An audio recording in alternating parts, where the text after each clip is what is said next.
Hey everyone, so we are doing exam review 2. So most notably, we're going over logarithms, exponential functions, properties of logs, and unit circle. So I took a quick glance at the test review, and there's a lot of hard questions on here. So, I'll be cherry picking questions, like things you'll most likely see on the exam. I'm kind of avoiding most like the hard questions because you're not going to see it. Most of it's calculated questions too. So we'll go over all the basic stuff and then we'll do that. So I'm going to lecture and then go into the sample problems on the exam review. So again, don't be dismayed by the test review. They are made harder on purpose, for some reason. But yeah, so I'll be going over everything you need to know. And with that being said, best of luck on the exam. Okay, so we're going to start off with logarithms. This is not my favorite topic of this section, but let's go over him anyways because he's pretty important. So I'll go over logarithm properties because this is what I'm logarithm. I want to say that's spelled right. Properties. So your professor should have had a whole list of these things. There's 10 of them maybe. I want to say, but I'm gonna go over the basic ones you'll probably see. So I don't know the proper names of them. I'm not gonna lie. But let's say we have log base 2 of, let's say, x plus log base 2 of y, right? So here we have log base 2 on both sides, and we have an x, y, plus importantly we have a plus. This plus, right, is some property where if we have the same log base, right, log base 2, that these two get multiplied. So here our end result should be log base 2 of x, y, right, because these two got multiplied together. So this is product something, I want to say. I don't know the names, so pardon me, but yeah. So I'll do the same thing here, log base 2 of x. Oops, not plus. We have minus now, log base 2 of y. So this is the quotient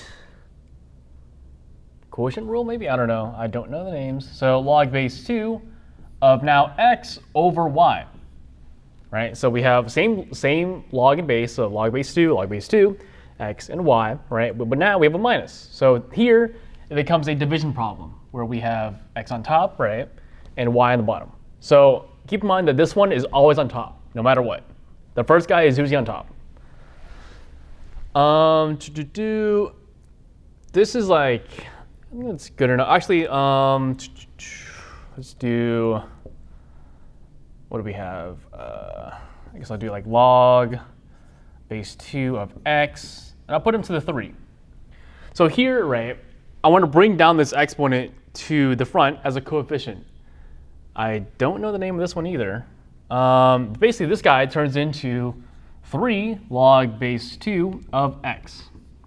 All we're really doing is bringing this guy down as a coefficient, so he goes right in the front.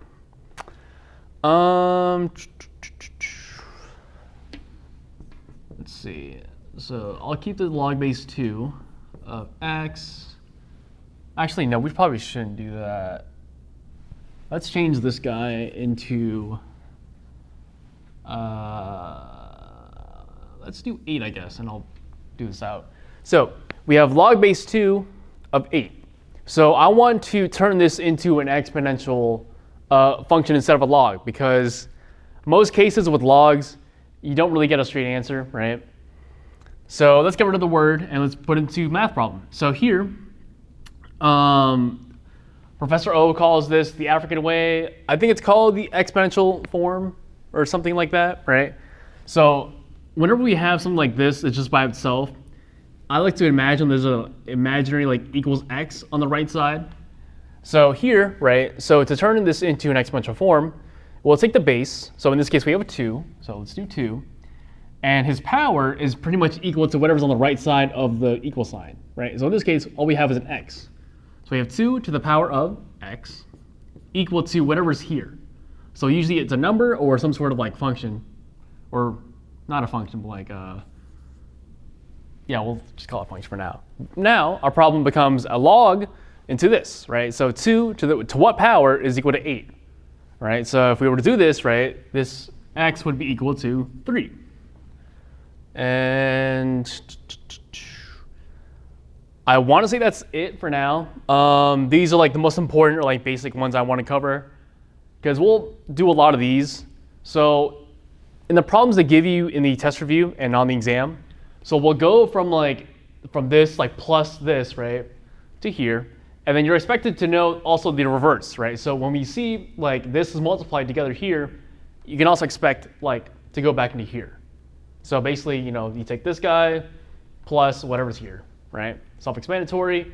And same thing here, right? We go from this minus this to this. You see a division problem, you're expected to know it's this. And I guess same thing with this too, but I think most usually we'll go from here to, actually, no, we go both ways actually. And then this is usually we go from just log to here. We usually don't do the reverse for this one. Yeah, I'd say that pretty much covers logarithm properties. So now we'll move on to like unit circle. All right, so I want to talk about the unit circle. So there's a couple of ways to interpret the unit circle. I like the traditional like unit circle because it provides like a lot of like visual clarity of like quadrants where we are, right? We use, I think Professor O was talking about like the triangles, like there's like 30, 60, and there's like 45 triangles. I'm not a big fan of that method, honestly. There's the charts, which is like a bunch of numbers all together. But personally, I feel like the unit circle kind of goes a long way. So this is the way I like to learn it.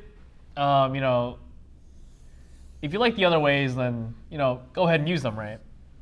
Everyone has their own different ways, but I'm gonna go and teach the unit circle because this I feel like is the most important one, because I like the visual aspect of it. So we always start at angle 0, no matter what. So angle 0 is like our x-axis here, is angle 0. So for every angle, right, there's always a set of coordinates that go along with it.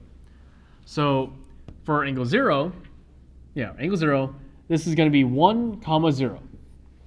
So keep in mind that the unit circle is only applicable to circles that have a radius of 1.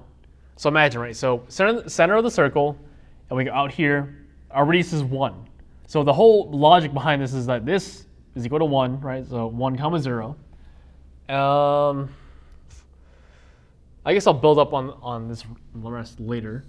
Let's go here, 1, 2, and 3. Oops. So our very first angle here is called pi over 6. Or in degrees, this is 30 degrees. So for pi over 6, or 30 degrees, we have a set of coordinates that are, so similar to how do we graph, right? There's always an x and a y coordinate, right?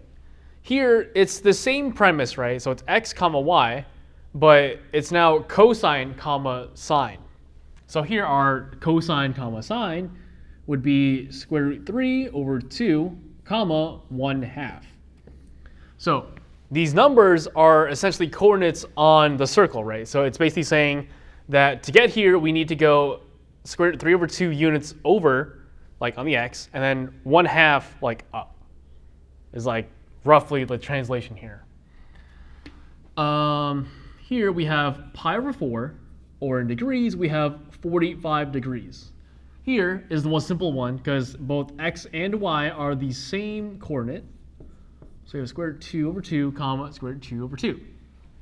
Up here we have square root 3, or pi over 3, sorry. Pi over 3, or in degrees, this is 60 degrees. So this guy is 1/2 comma square root 3 over 2. So now we have our quadrant 1 angles pretty much. These are like our, someone mentioned that these are like our golden angles, I think we called them. Basically, we always refer to these 3 angles as our most like basic angles, I guess, if I want to call them that. So then moving on to here, this is pi over 2. His coordinates are 0, 1. So similar to how we did earlier, like here is equal to 1 because the radius, whatever, right? Here, our radius is still 1, right? So here, dead center in this middle circle is 0. So here at angle pi over 2, we're at x is equal to 0 because we're smack right in the middle of the circle. And we traveled 1 unit up to find this like side of the circle. So 0, 1. And so now, I guess I'll explain it here. So I'm sure you guys have heard this thing in class, right? We call it's like all students take calculus. So all students take calculus is a little like mnemonic acronym thing, right? It means, so here in quadrant 1, right, we noticed here the coordinates are what? They're all positive. So here, the A stands for all, which means like they're all positive, right? Here are, so all students is sign. Like this S means sign here. Yeah, that makes sense. So here it's, our cosine here is negative and our sign is positive. So imagine we're graphing, right? Like on our regular like plane, right? Here we have 0, right? So anything to the right of 0 is positive, anything to the left of 0 is negative. So here the premise is that all the angles here are like have a negative x because we're to the left of 0. And here, like we're above the 0 because we're above the 0, so they're all positive. Here, the t, so all students take, t here is tan.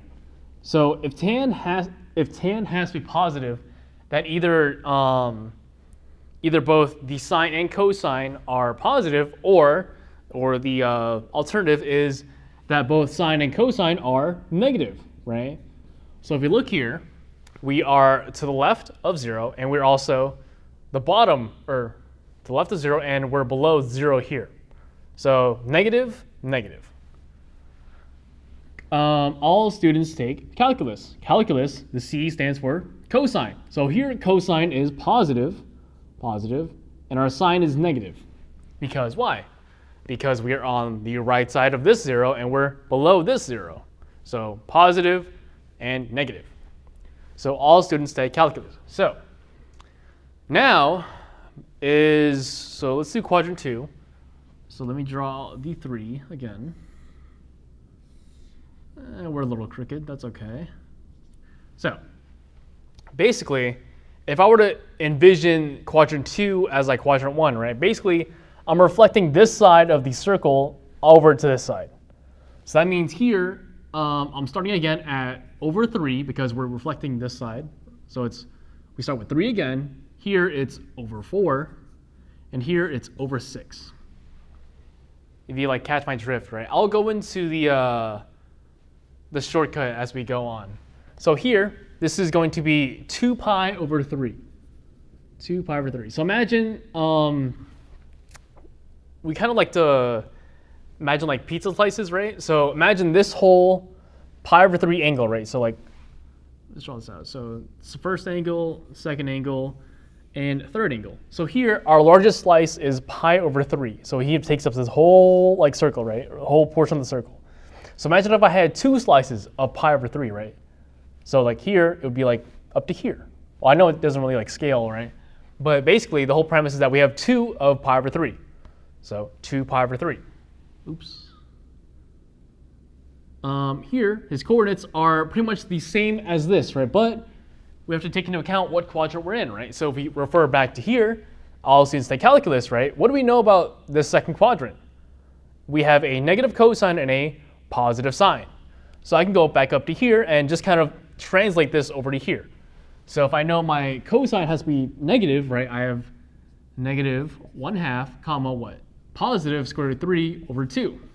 Boom, right? So now let's go back to over here, or down to here.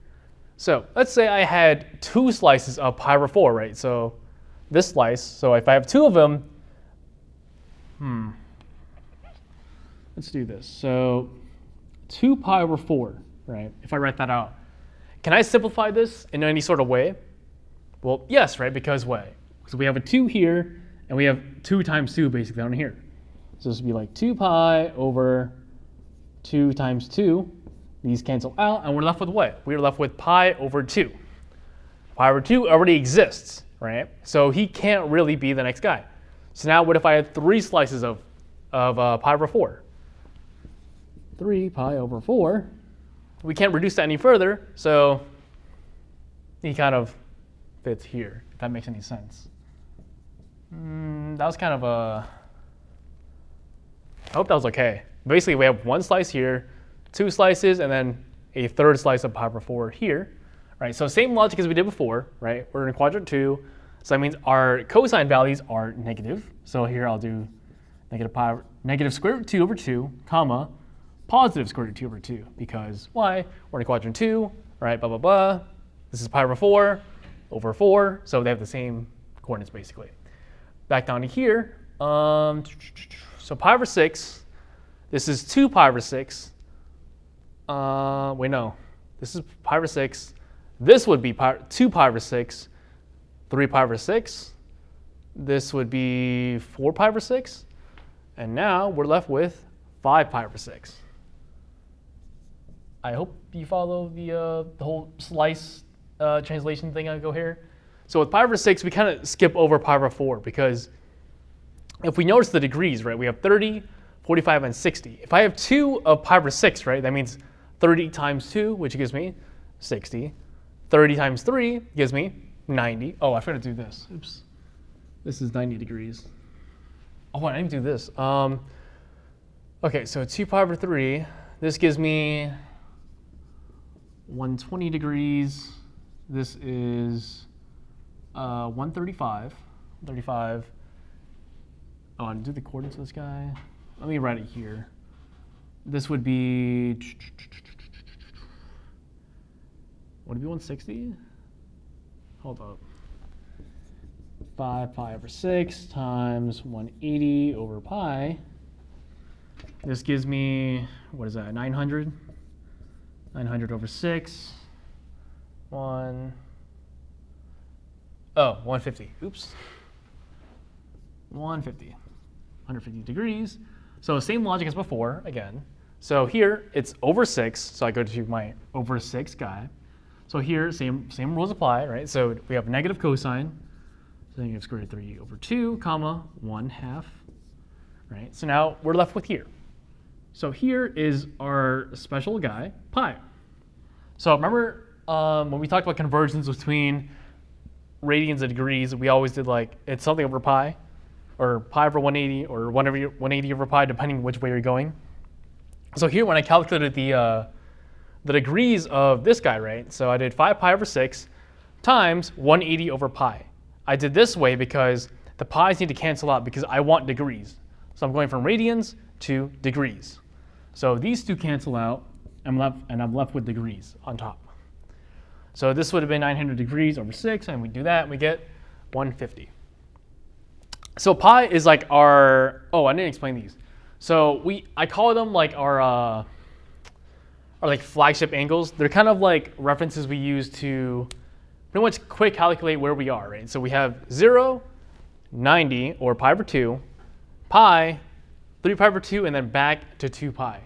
So I typically like to use radians when we talk about these like these angles because it's a lot simpler to envision with radians than angles, in my opinion at least. So with pi, same logic, right? So start at the center of the circle and we move this way. Where did we go? We went left, right? Did we move up and down from the center of the circle? No. So here, if I know my radius is 1, right? So I went to the left. So here it's going to be -1, 0, because I moved 1 unit to the left to get to here, and I didn't move anywhere like vertically. So -1, 0. Oh, this is 180 degrees. I don't know. I think I explained the gist of it. So our conversion here is 180 over pi because pi is equal to 180 degrees and vice versa. So this is a little messy. I should have left more space. Okay, let's do here. Oh, wait, I have no space here, though. I'm going to rewrite this out. So I'm going to make pi a little smaller. Sorry. It's going to be pi over 180 degrees. So let's do here, here, and here. So now, we did quadrant 1, we did quadrant 2, and now quadrant 3. So now, where are we in quadrant 3? What do we know about quadrant 3? We have what? We are at the tan quadrant, right? So we know it's negative negative cosine and a negative sine. So here we have, okay, so now we can kind of imagine, so remember how we did for quadrant 2, we kind of like reflected this guy over to this side? Now imagine this side now is reflected down to here, like we're reflecting over here. It goes like this. So here, the first guy reflected over here is over 6. So I have over 6. Here is going to be over 4. And here is going to be over 3. Over 3. So this guy, if I had 5 pi over 6 over here, if I added one more slice, I get what? 6 pi over 6, which just equals to pi because the 6's cancel out. So let's add another slice to them. I get 7 pi over 6. 7 pi over 6, right? Let's go to 3 pi over 4. 3 pi over 4, if we add one more slice, we get 4 pi over 4. Cancels out to be pi, right? So 4 pi over 4, pi. Let's add one more slice to him, and we get 5 pi over 4. 5 pi over 4. Let's go back to 2 pi over 3. 2 pi over 3 plus one more slice, 3 over 3, pi, right? Let's add one more slice, and we get 4 pi over 3. So now, let's do degrees now, I guess. So here, 180 plus 30 degrees gives me 210, or 210 degrees.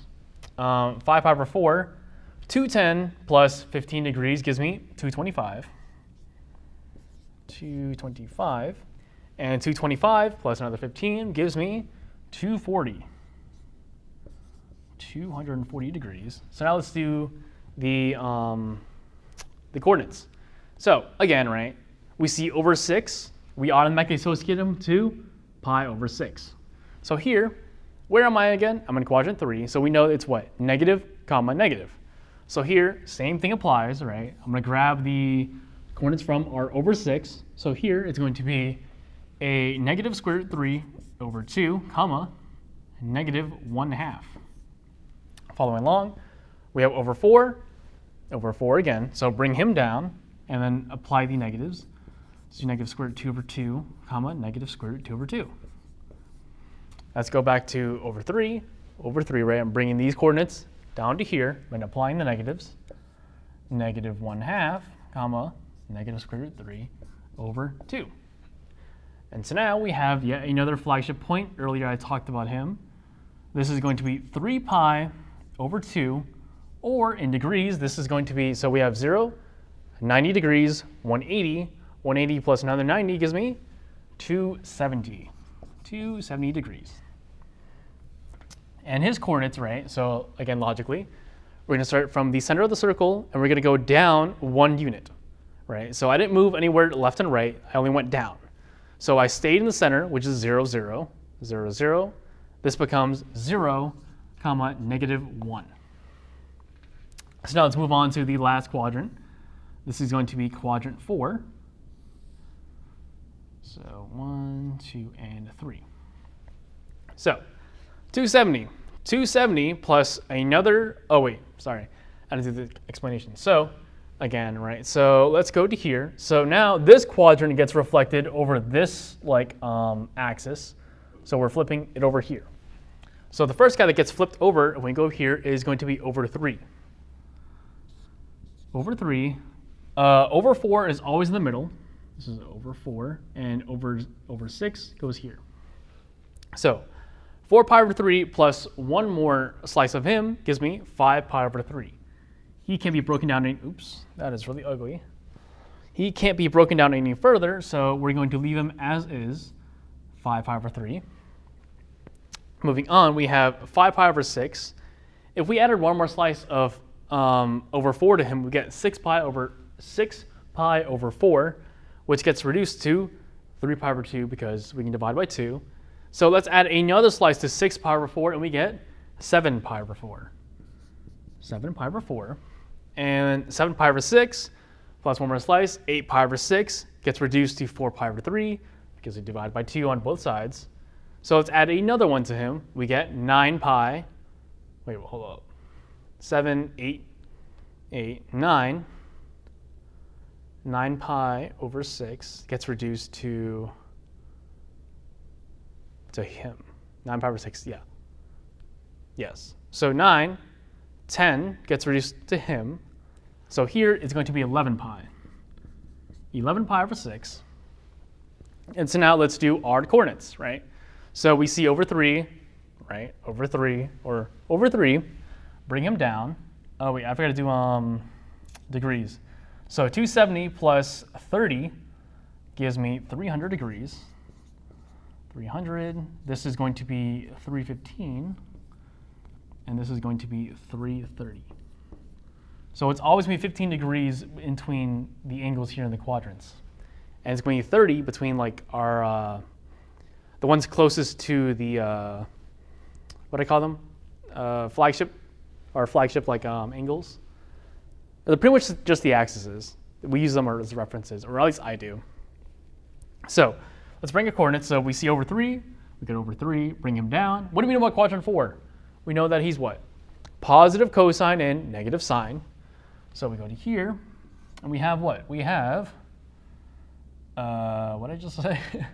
This is over 3, so we bring him down. So it's going to be 1/2 comma negative square root 3 over 2. Go up to here, we have over 4, bring him down. So we have square root 2 over 2 comma negative square root 2 over 2. Because why? Because we are below the x-axis, but we are to the right of the y-axis. So negative x's, wait, no, sorry, positive x's. Oh my God, I'm doing it the wrong way. Positive x's, and we have negative y's because we're below the x-axis. And then our final guy here is going to be square root 3 over 2 comma negative 1/2. Sorry, things got a little messy here. I didn't leave enough space. And then we end up here back at the start. Or this guy is also equal to 360 because a whole circle is equal to 360. We start from the 0, blah, blah, blah. We went all the way around, 360. Oh, this is also 2 pi, sorry. 2 pi. 2 pi because why? Because pi was equal to 180, and we had two slices of him, so we get 2 pi. This pretty much wraps up the unit circle. I guess I'll try to explain the triangle method as well. I'm not a big fan of this one, but I can attempt to do it. So we had here and here. I want to say this was 30 degrees here and 60 degrees here. So our hypotenuse was 2. I want to say this was square root of 3 here and 1 was here, because the biggest angle here was 90. So he goes here. 60 is our second biggest, so he has to go here, and 30 is here. So basically, right, okay, so let's start at 30, right? So 30 was pi over 6. We had square root 3 over 2 and 1/2. So this whole triangle thing built off of the SOHCAHTOA. It's not a formula. I don't know really what we call this, but basically, right, so let's take the sine of 30. Or I guess we'll go in order, right? So let's take the cosine first of 30. So 30 is here. Cosine is what? It's adjacent over hypotenuse. So adjacent is square root 3 over 2 over 2. So we got here square root 3 over 2. Square root 3 over, yeah. And then let's take the sine of 30, right? So opposite over hypotenuse, so opposite 1 over 2. Boom, 1 over 2, right? And then 60, right? Let's do the cosine of 60 first. So adjacent over hypotenuse, so it's 1/2, right? 1/2. Let's go to here and do the sine of him. So square root 3 over 2, square root 3 over 2. But then now it comes the, I guess, confusion a little bit, right? Is where we have to draw a second triangle for 45 degrees, which I kind of don't like, but it's okay. So 45 and 45 here because the inside of a triangle has to add up to 180, right? We know this is 90, and these two add up to 90 as well. So yes, these two are equal. This is square root 2, square root 2, 2. The problem I have with these triangles is that you kind of have to know where these numbers go according to the direction or like the sides you're on, which is like kind of iffy. I'd much rather remember like this whole thing, which I know it's kind of a lot, but you know, everyone has their own way of remembering things. So here they're both equal to the same sides, same angle and everything, right? So we have square root 2 over 2, or square, oops, I kind of spoiled it, but yeah. So let's take the cosine of m, right? So we have adjacent, let's start here. We have adjacent over hypotenuse, so square root 2 over 2. The sine of them is opposite over hypotenuse. So here, opposite is square root 2 over 2, right?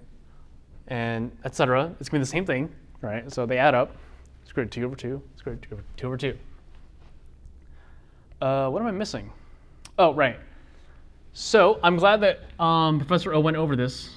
He did the 1, 2, 3 thing. So 3, 2, 1, and sine 1, 2, 3. So this way is a good way of remembering just like how the flow of the angles go. So we have sine 1, 2, 3 and cosine 3, 2, 1.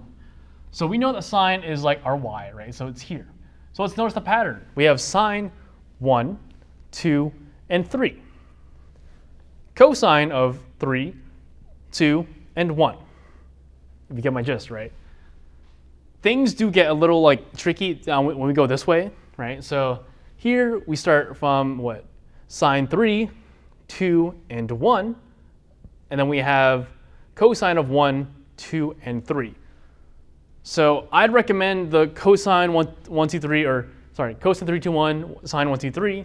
When we talk about this, right? It's like easy to pick up, like for the first one, and then it gets a little more kind of confusing when we go around the circle. But this is the way I remember it because it's just simple, right? If I ask you, let's say pi over 4, right? So I've got to do this, sorry. This is always associated with pi over 6, pi over 4, and pi over 3. I guess I'll draw like a little table for it, I guess. It's like this. I should just space this out a little more. Oops. It's like that. So pi over 6 is always associated to square root 3 over 2 and 1/2 for sine. Pi over 4 is always associated to square root 2 over 2 over square root 2 over 2. Pi over 3 is always associated to 1/2 and square root 3 over 2. Blah, blah, blah, right? So if I were to ask you, right, what is the sine of what is the sine of pi over 4? So if I know pi over 4 is always associated to a sine value of 2, right, I can automatically assume that sine of pi over 4 is equal to square root 2 over 2. So it's just kind of simple to like kind of think of it like on the fly. So I use this method a lot, but again, you are more than free to use anything here. I'd probably say focus on unit circle, the triangles, and then the chart, because the chart is just straight numbers like on a table. So I wouldn't recommend it, but I like the unit circle a lot for visualization like purposes, but I know there's a lot going on here. So yeah. Okay, and so now we have one of the two graphs that you're probably going to get. So this is our good old friend, exponential function, right? The other guy is logarithm. So I'm hoping for your sake you do not get the logarithm one, but we've seen it before. So exponential form. So it's asking you to find the basic functions and then all the rest of the transformations. So let's start off from the basic function. So for exponential, right, there's no singular like basic function like how every other graph is. Here, it's this. So it's always going to be the number that's going to be here and with the x. So here, in our case, we have 2. 2 is the most basic function, or 2 is the most basic exponential function we can get. So here, our function is going to be f of x is equal to 2 to the x. So sometimes this could be 3, 4, 5, whatever they decide to give you, right? So our base here is 2. So let's go ahead and get our, I guess we just graph this out. So we have our xy table. So our philosophy is usually 3 points, 1 negative, a 0, and a positive number. So usually we do -1, 0, and 1. So basically with this -1, we plug it in here. 2 to the power of -1. We know that with negative exponents, right, we're always left with, it's like 1 over something, right? Because with negative exponents, it turns into a fraction. It's always 1 over. So here it'd be like 2. It'd be 1 over 2 to the power of 1, or 1 over 2, right? 2 to the 0. We know that with a 0 exponent, we're always we're always left with 1. So 2 to the power of 0 is equal to 1. 1. 2 to the power of 1 gives me 2. So let's go ahead and plot the points. So we have negative 1, 1/2. Let's say it's like somewhere here. 0, comma 1, and then 1, comma 2. And it's like this. So keep in mind that with the exponential functions, right, we always have a horizontal asymptote here at y equals 0. The whole premise of this is that it's pretty much it is impossible to get a 0 value whenever we plug in some sort of x, right? Because we here with negative 1, right, it's always 1 over something, right? It could be like negative 100. It's always going to be 1 over like 2. So with negative 100, right, so let's say negative 100, it'd be like 2, or it'd be like 1 over to the power of 2, or 1 over 2 to the power of 100. Something like that. But it's always be 1 over something. And we can never have 1 divided by 0 because mathematically that's impossible. So hence this asymptote. So our basic function looks something like this. Now we move on to, I guess I'll do it down here. So what's my transformation here, right? So we have 2 to the x, right? So imagine this is in a parentheses, x plus 4, like that. Oh, that's kind of bad. But our next, I guess I do an equation like this. So our next equation is going to be f of x is equal to whatever is, so we did 2 to the x, and now we followed through with whatever's inside the parentheses. So here we have 2 to the x, what is that, plus 4? 2 to the x plus 4. What's happening with this plus 4, right? So in our regular function or graph, right, we'd always like look at the parentheses first, right? So what happens in the parentheses? Plus 4 inside of parentheses means we're moving left and right, right? Well, what does the plus 4 mean? We're pretty much doing the opposite of whatever's in here. So plus 4 means we're moving forward to the left. So here, let's do, oh, wait, do I need to put that out? What do they say? Okay, so first transformation is going to be 4 units to the left. 4 units to the left. Let's go ahead and draw our graph. So we have our xy. So who's changing when we move 4 units to the left? Our x's or our y's? It's our x's, right? So I'm going to go ahead and bring down all the y values I had before. So here I had 1/2, I had 1, and I had 2. But what's happening to these points?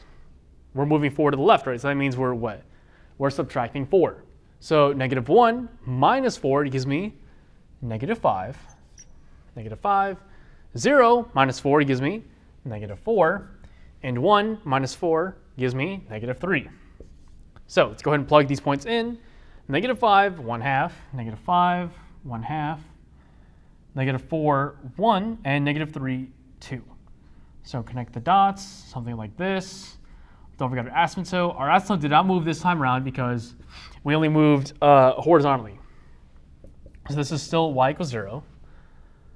Let's move on. So I didn't talk about the transformations, did I? So where should I do that? I guess I'll do it over here. So we always have our basic, then it's horizontal. Wow, I wrote that really bad. Horizontal. Then what is it? It's stretch / shrink. Then we have our reflection. And then lastly, we have our vertical shift. So this is the order we go in, right? So we did basic. We checked if this is horizontal. Yes, there was. Is there a stretch or shrink? No. Usually with the, no, we do kind of do logs. But with exponential, it's a little iffy. We don't really do stretch or shrink because it's kind of complicated. So typically we don't do stretch or shrink with these problems. Reflection, is there a reflection in this case? Yes, right? Where?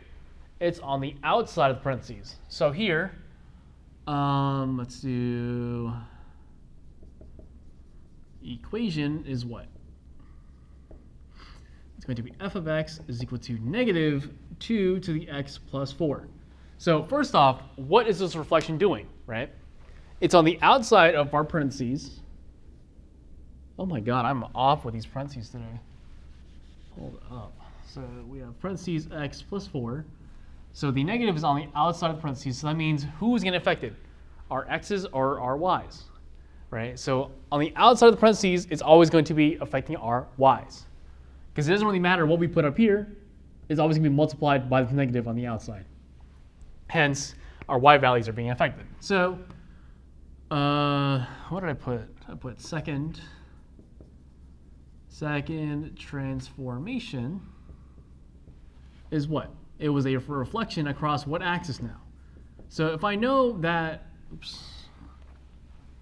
if I know that my y's are being affected, right? What does that really mean, though? So let's take this example for, let's take this graph for example, right?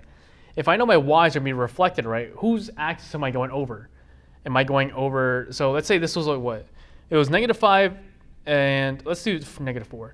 So we have -4 and comma -4 and +1, right? If I were to change this -1, right? Or if I were to change this 1 into -1, where am I on the graph? I'd be down here, right? So who did I just go over? It's this x-axis, right? So here we would say that this reflection is happening over the x-axis. So that's pretty much what I just did right here. All right, so reflection over x-axis. So here, let's go ahead and draw out our little graph, x's and y's. So again, if I'm reflecting over the x-axis, right, who is changing? My x's or my y's? It's my y's, right? So for my x's, I'm just going to bring them from here, from our last graph. So we had -5, -4, and -3. So what's happening to our y values again? They're being reflected, right? So basically, what does that mean? It's meaning that we're just pretty much multiplying by a negative. So whatever I had here, I'm going to put them into negative. So here, my +1/2 becomes -1/2. My +1 becomes a -1. And my +2 becomes a -2. So let's plot them into the graph. -5, -1/2, -4, 1, -1, sorry, -3, and -2. Connect the dots. Right, and our horizontal asymptote still remains at what? Y = 0. Boom. And now, last but not least, who is our last transformation? Who are we missing? So we did the negative, we did this, right? What does -3 mean, though? Let me write that out. Oh, let's see. -2x plus 4 minus 3. So let's go through our little checklist, right? So we did our basic, we did our horizontal, there was no stretch or shrink. We just did a reflection, and now we're left with our vertical shift. So this -3 means what? What's happening with this -3? We are moving transformation. We're moving 3 units down, right? So 3 units down. Handwriting is awful today. But that's okay. That's okay. So draw our graph. So when we're moving 3 units down, right? Who's being changed again? Our x's or our y's? It's our y's, right? So again, I'm going to bring down my x values. So we have -5, -4, and -3. So what's happening here again? We're moving 3 units down. So that means this is being affected how? By subtracting 3, right? So -1/2 becomes -3/1/2. -1 minus 3 gives me -4. And -2 minus 3 gives me -5. So let's go ahead and draw, or let's put them into the graph, right? So -5, -3/1/2, -4, -4, and -3, and -5. Let's go ahead and do this. And so now, what happened to my asymptote? Since this was a vertical shift, right, I'm going to bring this horizontal asymptote also 3 units down. So here it was y equals 0. So 0 minus 3 gives me -3. So something like this, I'm going to go estimate that. Y is equal to -3. And that's our graph. Okay, so this is going to be number 4a. So earlier I was talking about the whole like coefficient thing with exponents, right? So now they gave us pretty much a not simplified form, but like the I guess expanded form, if I would call it, right? So basically we're working backwards to make a compact like thing. So I said the first guy is always going to be on top, right, no matter what. So here we have 2 log base b of what? T. So first off, let's bring our coefficients back up to here. So we have log base b of t to the power of 2. And then here I'm going to bring this fraction up there as well. So we have log base b of, is this s or is this a 5? S. This is 4 to the 5 up here. Then I have log, I think I'm missing a b here. Yeah, I am. So this is log base b of v to the power of 1/3 minus log base b of v to the power of 4. And so now let's start working on this, right? So we see that this guy is log base b of t to the second. So let's go ahead and put, they all have log base b, so let's put a big old log base b right here. So t squared goes on top. We have a minus log base b of s to the 4 to the 5. So let's go ahead and put a big old division here. So when we see a fraction like this, where it's like 4 over 5, or like, I guess here it's like 1 over 3, right? This always means a radical. So I'm going to go ahead and put a big radical here. We have s on the inside. This first guy on top of the fraction, so here it's a 4, it goes on the inside, like the top right quadrant of the radical. So like this is like technically s to the 4 and then radical 5. So this 5 goes on the outside of the radical like this. Then we have a plus log base b of v to the 1/3. So we have a fraction on the as the exponent. So this means another radical here. So again, I'm going to put whatever's in the parentheses here. And then top, our numerator of the fraction goes on the inside. Here it's a 1, so like I'm not going to put anything. There's already an imaginary 1 there. But this 3 goes on the outside. And then we have minus log base b of v to the 4. So here it's just v to the 4, like that. And so this is for A. Let's go ahead and do, I circled 6. This is question 6. We have, let's see. We have log base, I can't even see that from here. Okay, we have log base 4 of 24 minus log base 4 of 6. Let's go ahead and combine this, right? So we both have log base 4 here. But again, what does the minus mean when we think about this, the log stuff, right? Minus pretty much means division, always. So here, let's go ahead and write a big ol' log base 4, right? The first guy always goes on top. 24 over 6, because minus 6, right? So what do we have? Let's go ahead and do this first. So we have 24 divided by 6. What do we get? We get 4, right? So this is equal to log base 4 and 4. So this is some property, I didn't actually talk about it, but basically our base and our argument are the same number, in this case 4, right? So they kind of just cancel out, these cancel out into 1. Let's see, what else do I got? This is 7a. So 7a gives me 2 to the power of x squared minus 3 equal to 64. So what do we see? We see a base of 2 and a base of 64, right? Do 2 and 64 have some sort of relation? Yes. So let's go ahead and figure it out, right? So we have 2 times 2 gives me 4. 4 times 2 is equal to 8. 8 times 2 is equal to 16. 16 times 2 is equal to 32.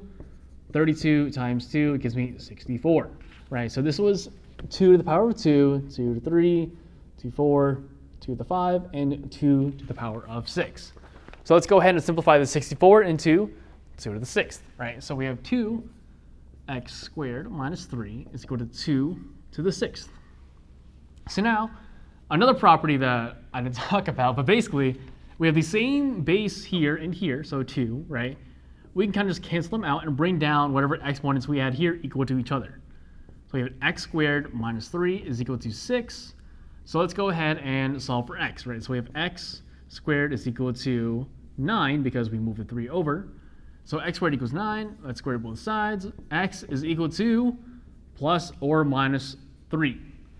So remember, when we square root something, it's always be plus or minus. We can never really assume what the context is here because we don't really know what this is like really about. So we have to put both answers, plus and minus 3. Let's do 7e. 7e, I have log base 2 of 3x minus 2 minus log base 2 of x minus 5 equal to 4. So what do we see? We see log base 2, right? We have this minus this equal to 4. So first step you should notice, right, is that we have log base 2 and log base 2, so they're the same. So we can go ahead and combine this, right? So let's go ahead and do that. So we see a minus. What does minus mean again? It means division, right? So let's go ahead and write a big old log base 2. Log base 2, this guy is always on top because he's the first one. 3x minus 2 divided by x minus 5. X minus 5 equal to 4. So I want to go ahead and turn this into an exponential form because we can't really do much with the log. So let's go ahead and turn this into exponential, right? So we take our base, 2 to the power of whatever's on the right side, so 4. We have 2 to the 4 is equal to this whole thing, 3x minus 2 over x minus 5. 2 to the 4, if we go here, was equal to 16. So we have 16 equal to 3x minus 2, x minus 5. I'm going to go ahead and multiply this denominator times the 16. So I'm going to go up here. 16 x minus 5 equal to 3x minus 2. Let's go and distribute. So we have 16x 80, this is minus 80, equal to 3x minus 2. And now let's go ahead and combine like terms if we can. So this 3x goes over here because I want to get all the x's on one side, and this 80 goes over here. So we have 13x minus 80 is equal to negative 2. I'm going to go ahead and add the 80 over here. So we have 13x equal to 78. And then we're going to go ahead and divide 13. 13x is equal to 78 over 13. I want to say that's equal to 6. If I were to simplify that, 13 times 6, yes, that would be equal to 6. So final answer is x is equal to 6. So we are going to do question 9a. So they gave me log base 3 of 1 over 27. So first thing I would notice, right, is there some sort of relation between 3 and, actually, let's rewrite this, right? So when we see a fraction here, we know that's what? It's 1 over something, so that means it's something to the power of a negative exponent. So this is going to be like 3. Yeah, so let's figure out this first, right? So do 3 and 27 have some sort of relation? Short answer, yes. Right? So let's do 3 times 2 equal to 6. 6 times 3 is actually, wait, no, I did this wrong. I think it's 6 times 2. No, it's not. What am I doing? Oh, oops. It's 3 times 3. I did that wrong. Oops. So 3 times 3 equal to 9. We have 9 times 3 equal to 27. So this was 3 to the 2. And this is 3 to the 3. So again, we see that this is a fraction, right? So it's 1 over something. So if I were to revert it from the negative, it would be, or revert it to a negative, right? Instead of like a fraction. This would be 3 to the negative 3, right? Because 27 was here. So 3 to the negative 3 would be 1 over 27. It's like this, right? So here we see what? We see log base 3 of 3 to the negative 3. So here we have a matching base and a matching argument, right? So let's cancel these out, and we're left with what? Negative 3, right? So 9b gives me log base 5 of 1 over radical 5. So let's go ahead and turn, or attempt to turn this into a non-fraction, right? We want like this, like a number to something, right? So we see what? We see 1 over radical 5. So first off, the 1 over something means a negative exponent, right? Like earlier. But this radical 5 makes things a little more complicated, right? So we know that radical 5 is what? There's an exponent of 1 on the inside and a exponent of 2 on the outside. So I think I did this in the previous question, but pretty much this 5 is equal to, it's like going to be like a 1/2, right? But it's on the bottom, so this is negative 1/2. So log base 5, this would be 5 to the negative 1/2, right? Because there's a 1 here and the 2 on the outside, so it's like 1 over 2, but it's on the bottom here, so it's negative, right? Again, same story as before, right? We have a base here and an argument that have the same like number. So we can cross these out, we're left with negative 1/2. Let's do one more question. Okay, so here in question 10, I guess I'll do on this side.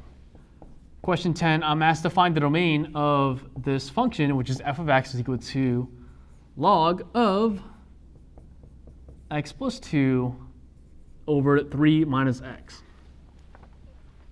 So first off, log, right, has a domain that's always associated to it. So the overall domain of log is going to be, it's like this, if you guys remember.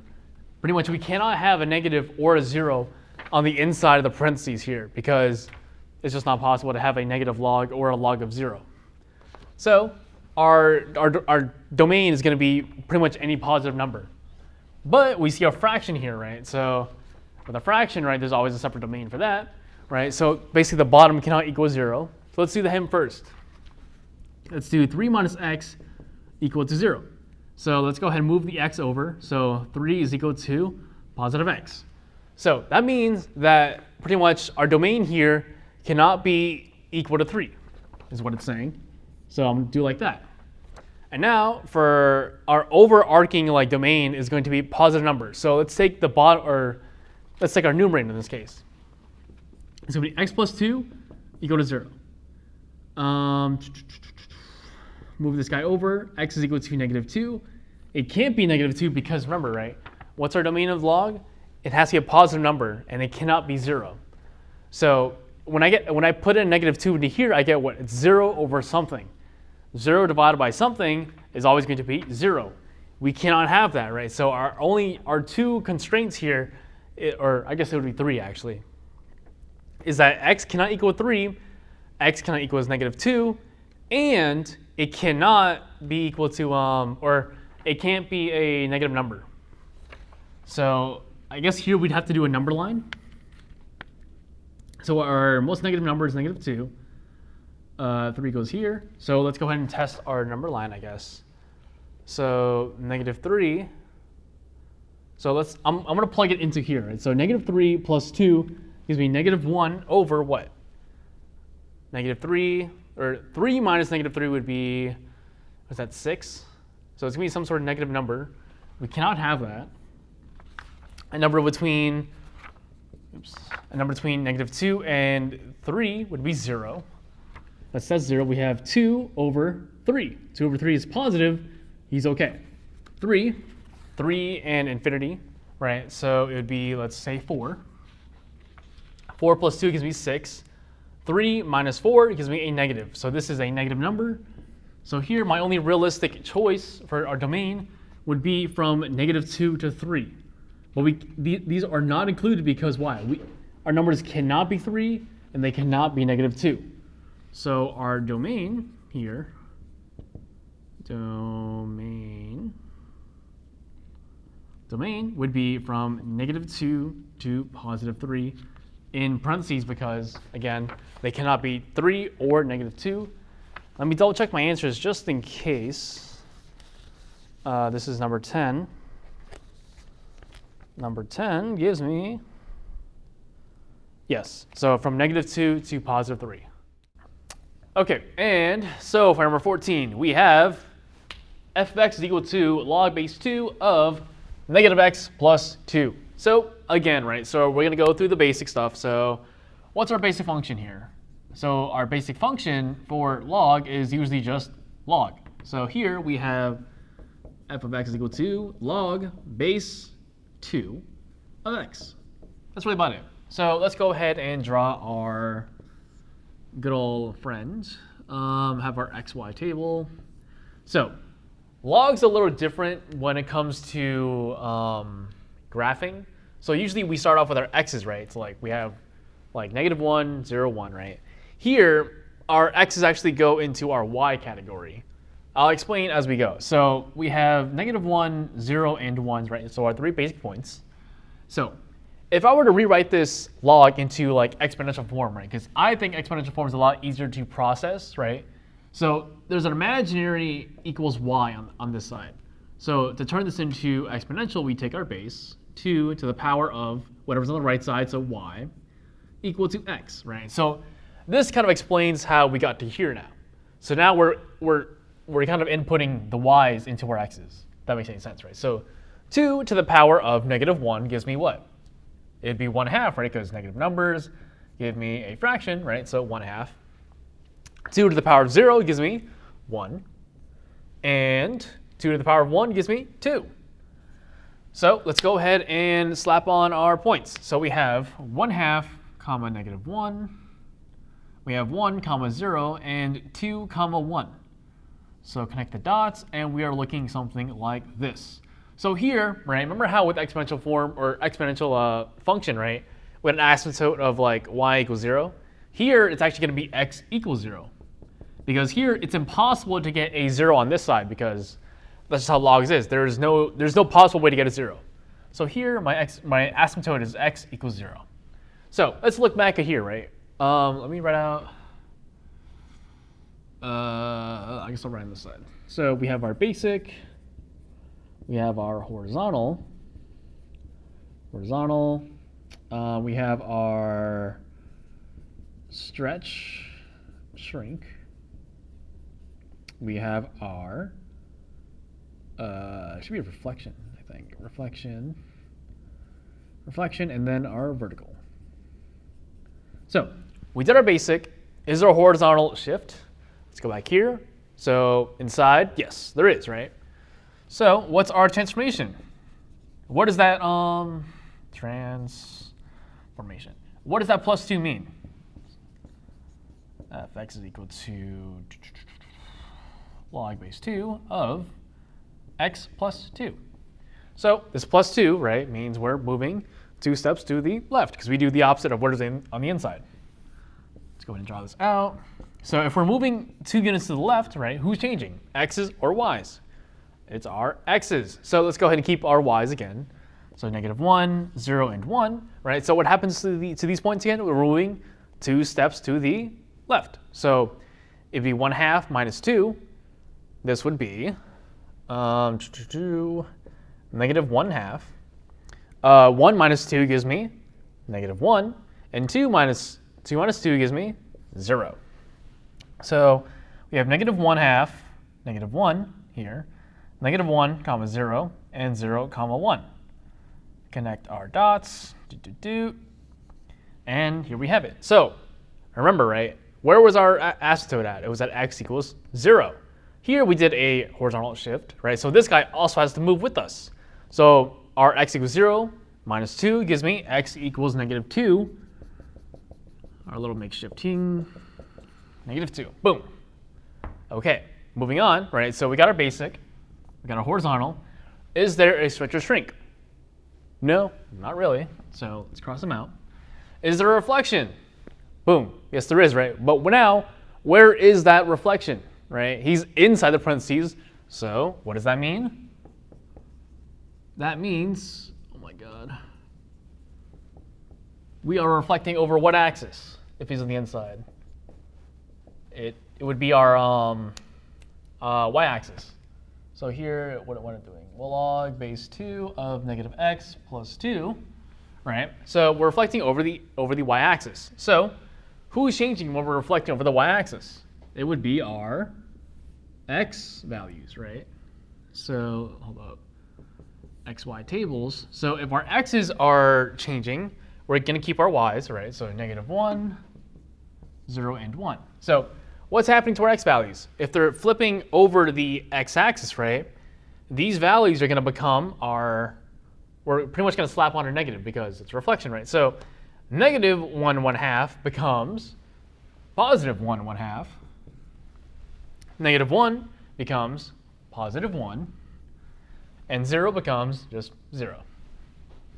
Let's go ahead and slap them on. So we have 1, 1/2, -1. We have 1, 0, and 0, 1. So connect the dots. Oop, right? And so since this was a reflection over the y-axis, our asymptote also gets moved. So here we had x equals -2, right? So slap on another negative, and we get x equals +2. Let's go ahead and draw our asymptote at x equals 2. And that's it, right? Yes, that's it. So we had a reflection, and there's no vertical shift this time around. So our final graph looks like something like this. Okay, and so for number 18 we have, log base 6 of x squared minus x equals to 1.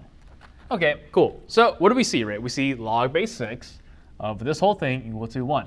So as always with log, always try to go to exponential form, at least for me, right? So I'm going to go ahead and turn this into exponential. Take our base, so we have 6 to the power of whatever's on the right side. 1 equals to what? Whatever's in here, basically. X squared minus x, right? Let's solve this out first. So we have 6 equals to x squared minus x. Move this guy over, so we put him equal to 0. Minus x minus 6. Cool. And now what, right? So now we have a pretty much just a factoring problem. So let's go ahead and do our little tree. -6. We have -6, +1, -1, +6, -3, 2, oops, it should be -2. -2 and 3. So now we are finding any of these combinations that add up to -1, right? So these two add up to -5. -5, this is equal to +5. This is equal to -1. This guy is equal to +1. So our winning combination is -3 and +2. So let's go ahead and set up our factoring. So we have x minus 3 and x plus 2. Boom. Now let's go ahead and solve these out. So we have x equals to 3, x is equal to -2. So now, as always, we've got to plug this back into the equation to make sure it fits, right? Make sure it's positive is the main thing. So here we have 3 squared minus 3. So this would be 9 minus 3, so 6. This guy works. -2 squared gives me 4 minus -2, which gives me 6. So positive number, both work. I guess I might as well segue into chapter 5 now, I guess. This is chapter 5, question 1.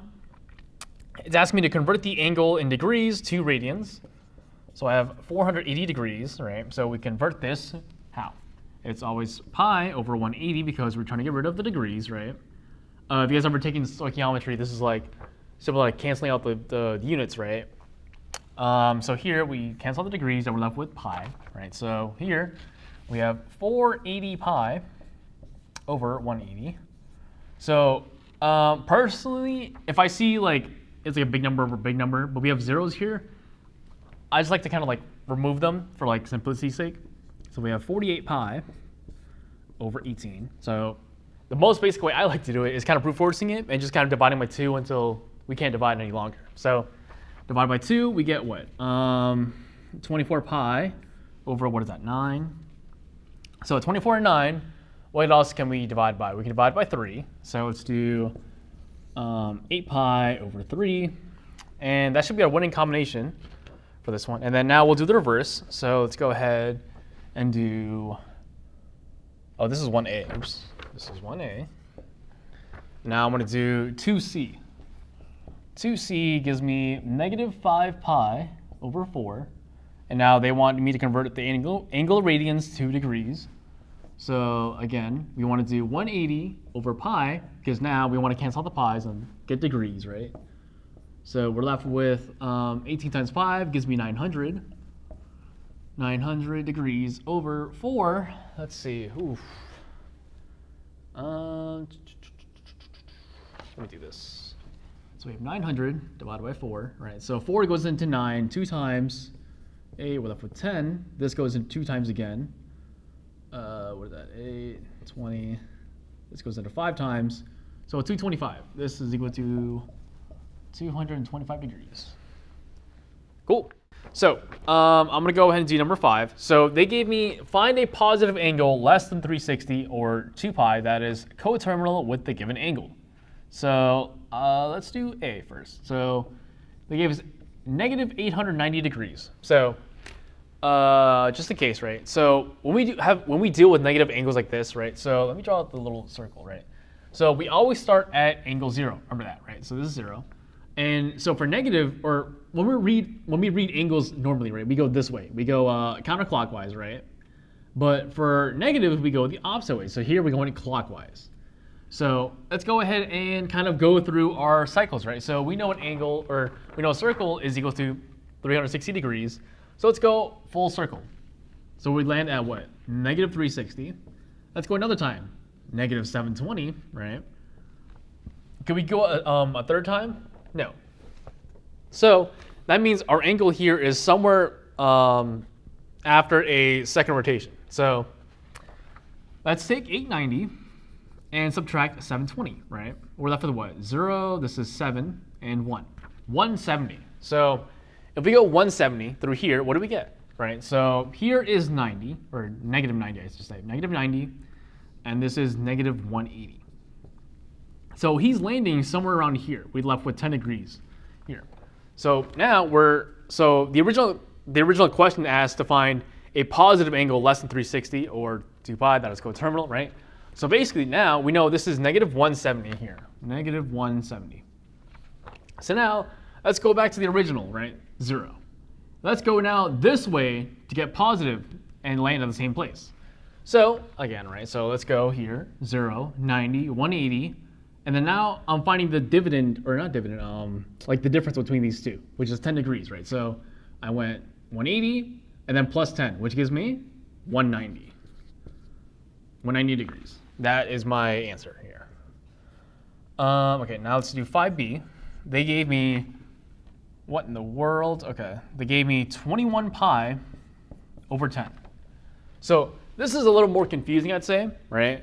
This is kind of like, kind of mental math here.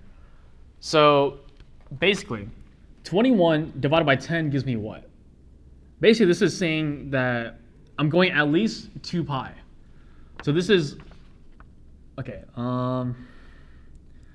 this is 20 pi over 10 plus pi over 10. That makes any sense, right?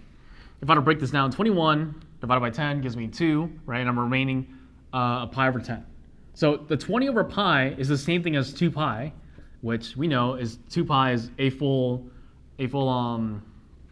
rotation of a circle, right? And we're left with just pi over 10. So here I would say my answer is just pi over 10. Okay. Okay, great. Now we have a formula question. So for question 7, it says a car wheel has a 14-foot radius. So 14-foot radius. Through what angle does the wheel turn when the car rolls forward 2 feet? 2 feet traveled, I guess I would say. 2 feet traveled. Okay, so this is a formula question. I want to say it was called arc length, right? So the formula goes S is equal to R theta. So here, this is my R, and this is my S. Because we're asked to find what angle does the wheel turn. So basically, right, we're just kind of plugging into the formula here. So we know that this is 2, because that's what they said, and this is 14 pi, or not pi, theta. So let's go ahead and divide and isolate the theta by itself. So I'm going to go ahead and divide 14, and I'm left with this is 1 over 7 is equal to theta, and this is as far as I'd go. Like this is a calculated question, clearly. But yeah, this is as far as I go.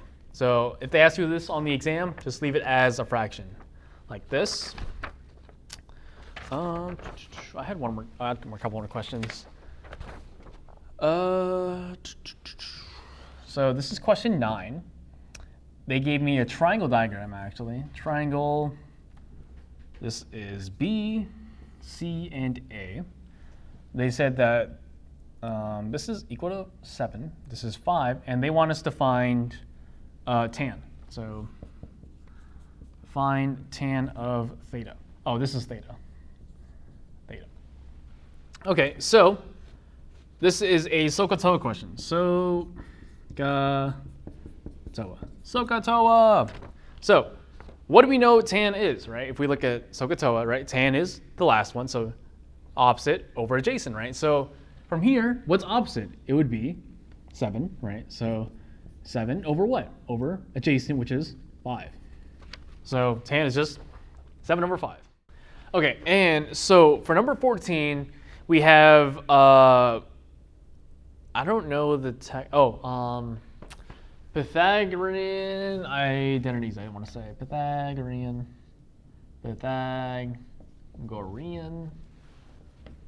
identities.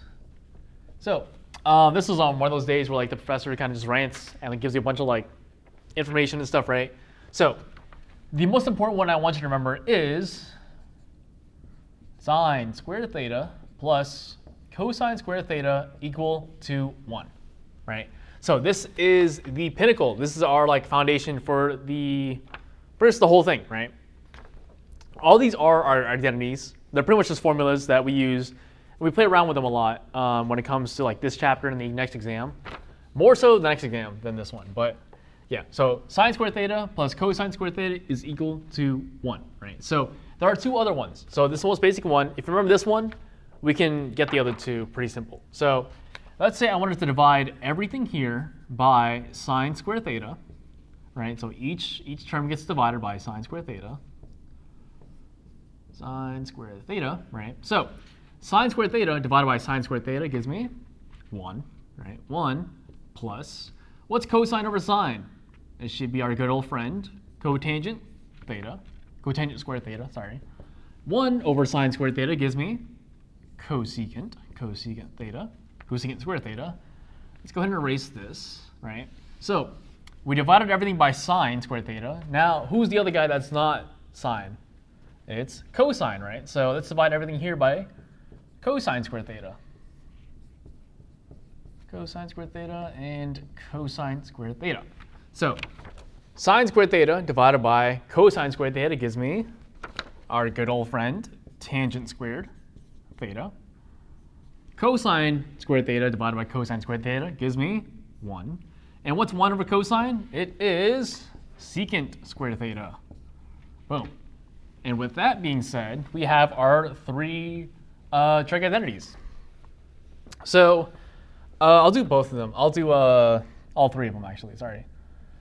This is 14a. So they gave me 1 plus sine squared of 30 degrees plus sine squared of 60 degrees. Cool. So what do we see here, right? We see 2 sine squareds, and now the inside angle is a little different, right? But what do we notice about these 2 angles, right? We have 30 and we have 60. If we add these 2 up, right, we get 90, right? Coincidence, right? Basically, for these kind of questions, if the 2 angles ever add up to 90, we're like doing some sort of like co-function, I want to say they're called. I'm not too sure about this one. Let me do it out. Let's see. So co-function. Co-function, so we have sine of theta is equal to cosine of 90 minus theta, right? We have tan theta is equal to cotangent of 90 minus theta. And the last guy should be secant theta is equal to cosecant of 90 minus theta. So these 2 are interchangeable, right? So it could be like cosine of theta is equal to sine of 90 minus theta, and so on and so forth, right? So here we have a choice, right? We need to change the sine squared of theta of 30 degrees to match some sort of like something 60 degrees, right? So let's do 30, right? Why not? So this is 1 plus cosine squared of 90 minus 30 plus sine squared of 60 degrees. So here we have what? 90 minus 30 gives me 60, right? So we have 1 plus cosine squared of 60 degrees plus sine squared theta of 60 degrees. So what do we have here? We have cosine squared theta of 60 degrees plus sine squared of 60 degrees. Oh, well, would you look at that? He looks similar to this, right? Because the two angles match up and we have two squareds, right? Or cosine squared and sine squared theta in particular. So this can be reduced to equal to 1. So our simple answer here is just equals to 2, because 1 plus 1 gives me 2, right? Moving on to 14b. 14b gives me 1 minus tan squared of 5 degrees plus cosecant of 85 degrees. So again, right, we have 1 minus tan squared of 5 degrees plus cosecant squared of 85 degrees. What do we notice about the two angles? 85 plus 5 gives me 90, right? So one of them is going to be changed. So we changed the middle guy last time. Let's go ahead and change cosecant squared to his, let's call him his brother, I guess, right? So cosecant gets changed to secant.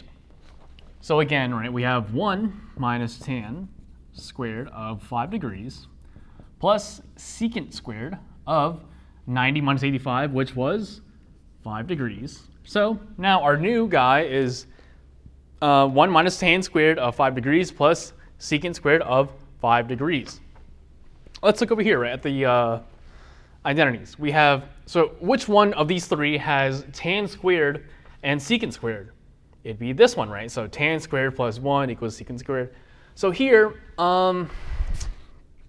things are a little like flipped around, right? So we basically play around with these like movements, like the order of the equation, identity. I don't think we really call this, but basically we had to move this around a little bit to look something similar to this.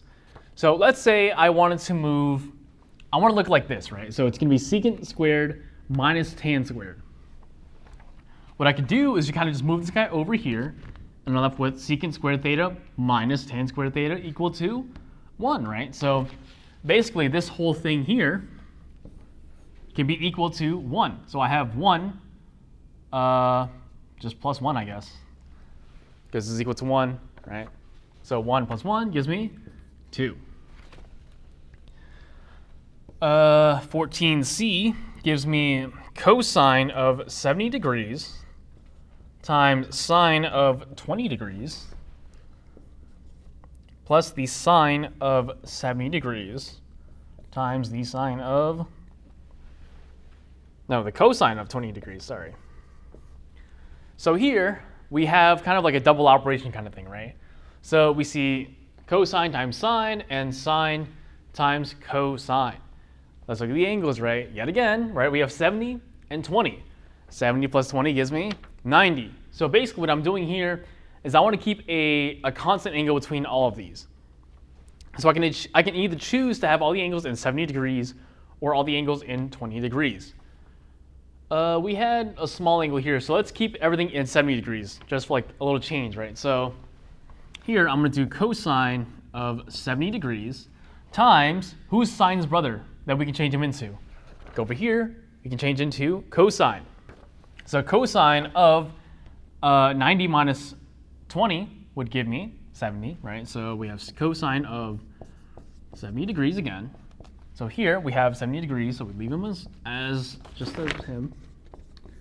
And cosine of 20 degrees, turn him into his brother, which is sine. So we have sine of 90 minus 20, which gives me 70, like this, right? So we're left with cosine of 70 degrees times cosine of 70 degrees plus sine of 70 degrees times the sine of 70 degrees. So this all equals up to, oh, so these are like, we kind of treat this as, imagine like x, right? It's like x times x plus like y times y, kind of. So here, this is like cosine squared of 70 degrees plus the sine squared of 70 degrees.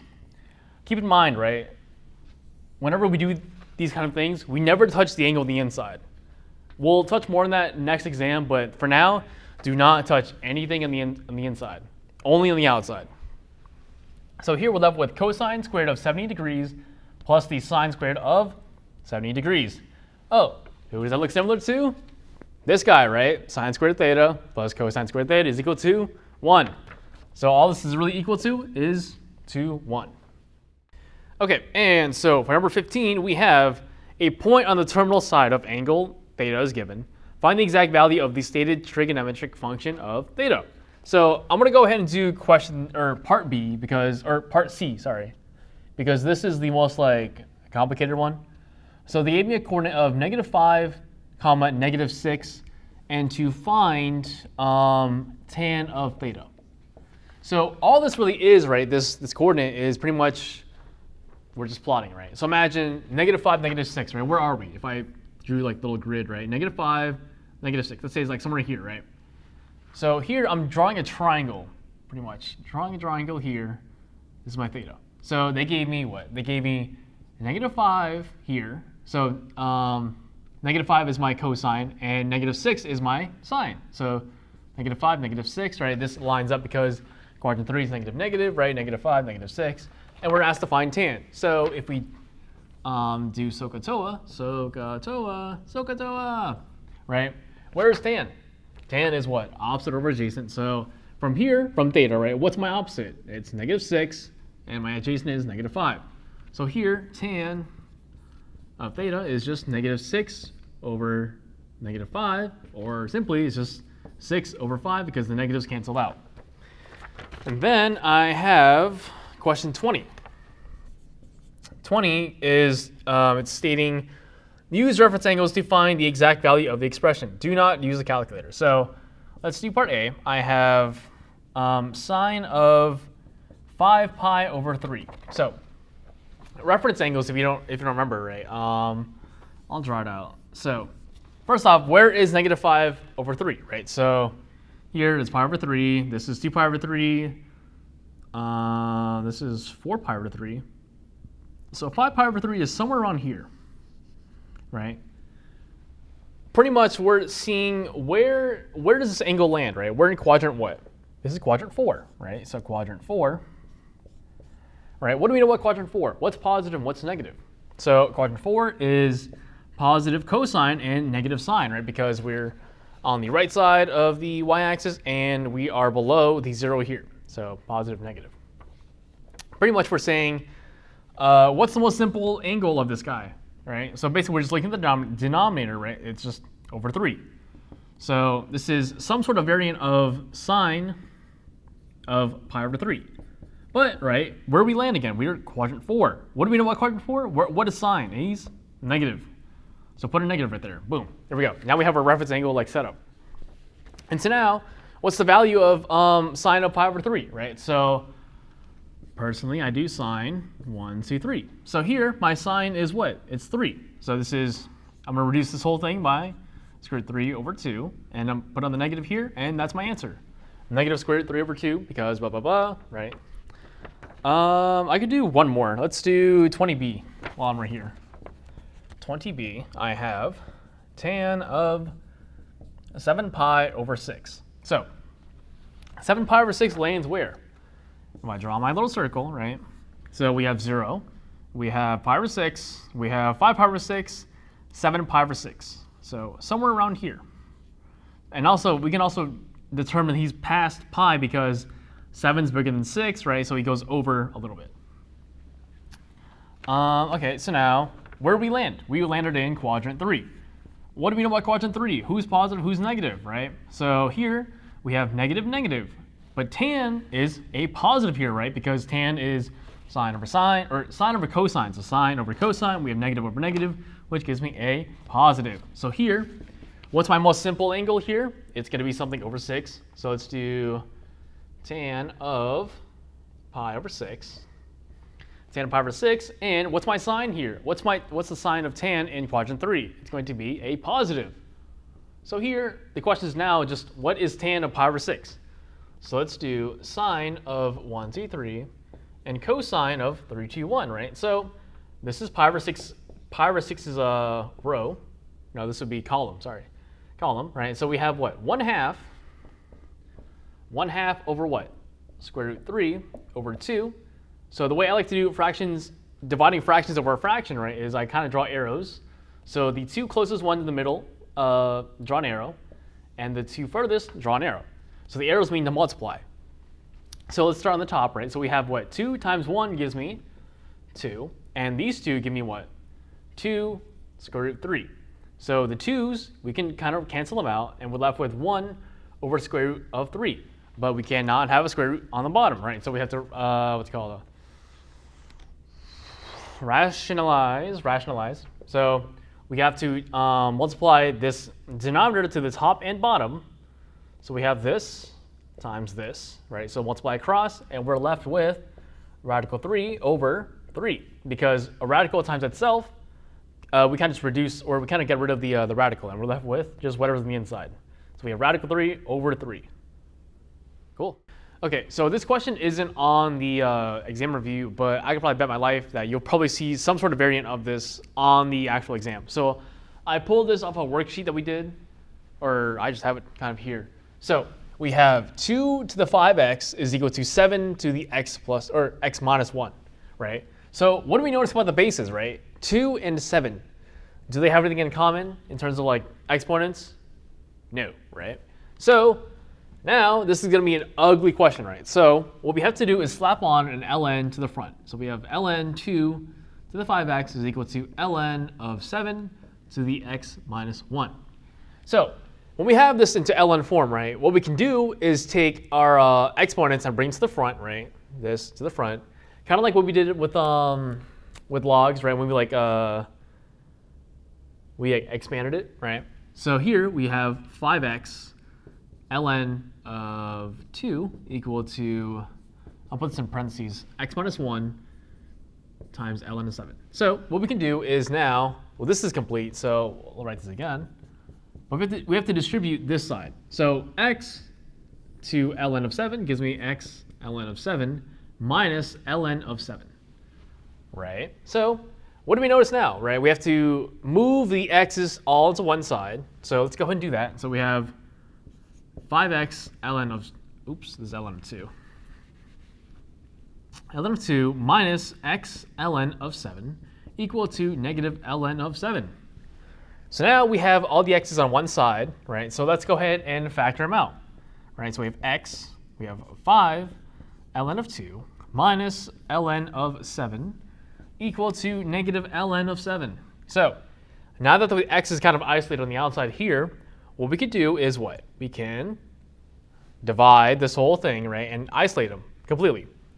So what we can do is just divide this whole thing by whatever's on the inside of the parentheses. So x is equal to negative ln of 7 all over this big old thing, right? So we have 5 ln of 2 minus ln of 7. And this is our final answer. So I'm positive that you'll find something like this in the written portion of the exam, though. So be wary. I don't know why it's not on the test review, but yes, be careful. And so that brings us to the end of the exam review. Congratulations, we made it to the end, right? So I hope you have a great spring break. I hope this is a great recap for everything we've done so far for the past couple of weeks. And most importantly, I hope you give yourself and your loved ones a nice big old hug. I gotta give this goat of all time behind the camera a big old hug after this. And with that being said, I hope you guys have a great spring break and best of luck in the exam. Bye.